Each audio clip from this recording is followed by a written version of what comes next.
Position des innovations attendues dans la nouvelle constitution de la République démocratique du Congo. 1. La RDC deviendra une république constitutionnelle, un véritable état de droit. Forme de l'État unitaire fortement décentralisé. Régime présidentiel avec un président et un vice-président.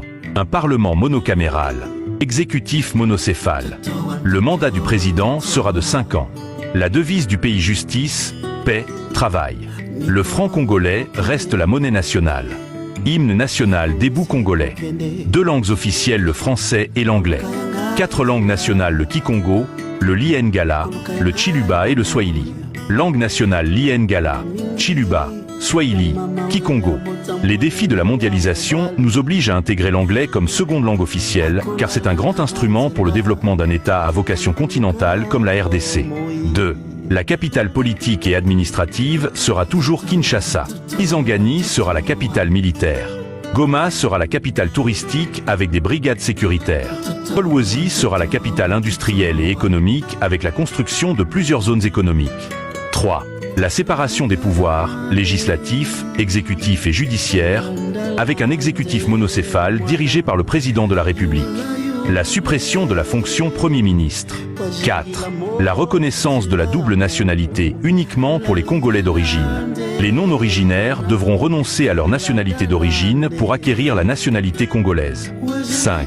Le mode des scrutins redeviendra à 2 tours pour la présidentielle afin de renforcer la légitimité du pouvoir par le peuple.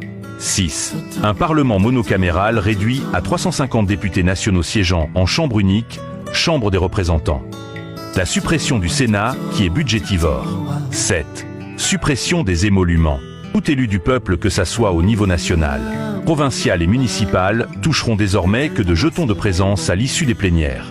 8. Pas des élections des gouverneurs et vice-gouverneurs. Ces derniers seront nommés par le président de la République et seront de non-originaires. 9. Les gouverneurs nomment le membre du gouvernement provincial qui ne dépasse pas 10 ministères. Avant de continuer, n'oubliez pas de vous abonner à nos pages Facebook ainsi que notre chaîne YouTube. Chof TV.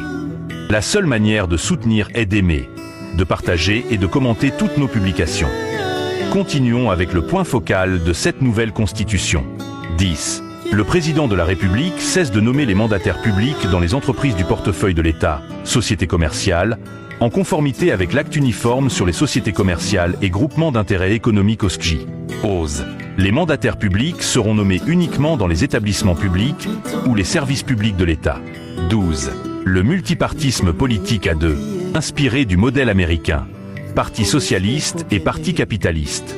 Les socialistes mettront un accent sur le développement et le progrès social, c'est-à-dire la construction des infrastructures routières, administratives, judiciaires, sanitaires, militaires, scolaires et universitaires. Tandis que les capitalistes mettront un accent sur le développement économique par le biais de l'industrialisation, la création de richesses avec comme corollaire la création des plusieurs emplois stables et pérennes, la création de la classe moyenne.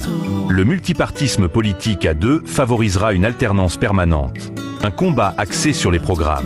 Les objectifs et la vision politique de chaque camp politique seront de faire mieux que l'autre dans le combat politique.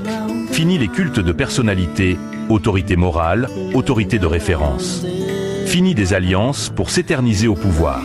Lorsque les capitalistes dirigent un mandat, qui peut être renouvelé une fois, cela fait que le prochain mandat sera piloté par les socialistes. 13. La suppression du pluralisme syndical. C'est-à-dire que dans chaque secteur d'activité sera représenté uniquement par un syndicat. 14. Les conditions d'éligibilité pour la présidentielle. Être congolais des pères et mères. Être âgé entre 40 et 75 ans. Être détenteur d'une licence ou doctorat. Avoir une expérience professionnelle de plus de 10 ans dans son domaine de travail. Avoir une bonne moralité. Avoir une bonne conduite, sans casier judiciaire. Jouir de droits civiques et politiques. 15. Les conditions d'éligibilité pour les parlementaires. Avoir la nationalité congolaise d'origine. Être âgé de 30 ans. Être détenteur d'une licence ou doctorat. Justifier d'une bonne expérience professionnelle de 10 ans maximum dans son domaine de travail. Avoir une bonne conduite. Avoir une bonne moralité. Jouir de droits civiques et politiques. 16. La révision du découpage administratif des provinces. Pour des raisons de cohésion sociale, les provinces telles que Lomami, Olomami, Méendombe ne doivent plus exister. 17. Le changement de mode de désignation des membres de la Cour constitutionnelle, la clé de répartition se fera de la manière suivante, sur le 9 membres. 3 membres du Parti socialiste, 3 membres du Parti capitaliste, 3 membres de la société civile.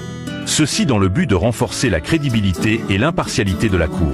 En conclusion, au regard de notre étude, à peu près 34 dispositions de l'actuelle Constitution qui pourront être modifiées.